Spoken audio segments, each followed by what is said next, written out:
AAK is a global fats and oils technology company. We supply to over 100 different countries and are found in virtually every type of food product on the supermarket shelf. The challenges that our customers are facing are quite numerous at the moment, actually. So everything from reducing sugar to reducing calories, reducing saturated fat, coping with rising dairy prices, coping with Brexit. And so then we try and assist with those challenges, looking at how fats and oils technology can help in all of those areas. And it's quite interesting because they are often linked to each of those areas, even things like sugar reduction, where you may not think that fats and oils are linked to sugar reduction, but we can show that things like sweetness in the mouth depends as much on the fat as it does on the sugar. And actually you can reduce sugar quite effectively if you look at the type of fat that's used, just as much as different sugar alternatives. Fats and oils are obviously quite a large component of many food products.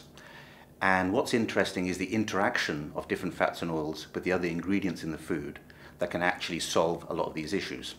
So we have an approach called INNOVO, Innovation Beyond Oil, and that's where we look at synergies between fats and oils and other ingredients in a food, in a cake, in a biscuit, in a pastry product.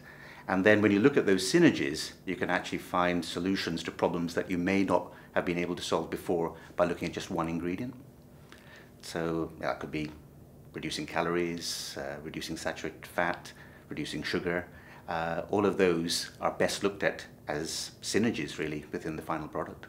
We've used this approach, this idea of looking at fats and oils with other ingredients for reducing sugar, for example, and that's been used successfully in cakes, it's been used successfully in cookies, it's been used successfully in pastry products, and these are already found on the supermarket shelf. So they're in branded products, in private label products, and it's been very successful. Consumers haven't noticed the difference, and yet the product is healthier.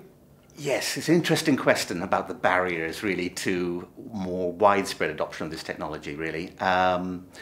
The issue really is that this requires collaboration. It requires collaboration between different industry groups, and one of the reasons we like the Food Matters Live exhibition is that it brings together different parties. It brings together the government, retailers, food manufacturers and food ingredient suppliers. And it's really sharing that information, sharing the knowledge that such solutions and such technology exists, and then having a platform where you can collaborate and actually make these products work, because different companies have different processes, different ingredients work in different ways, and what we've been studying is how fats and oils play a role in working with those other ingredients, working with those processes to make the final product. But if people don't know that those technologies exist, that's very difficult. I think consumers really don't want to change their habits. They want to eat healthier, they understand that. They want a healthier lifestyle, but time and again, they don't want to change their habits too much.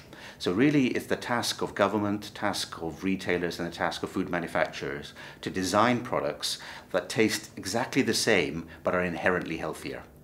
And that's really where the fats and oils technology can come in, because if you look at that in combination with other ingredients, the product quality, the eating quality, the taste, the texture doesn't have to change.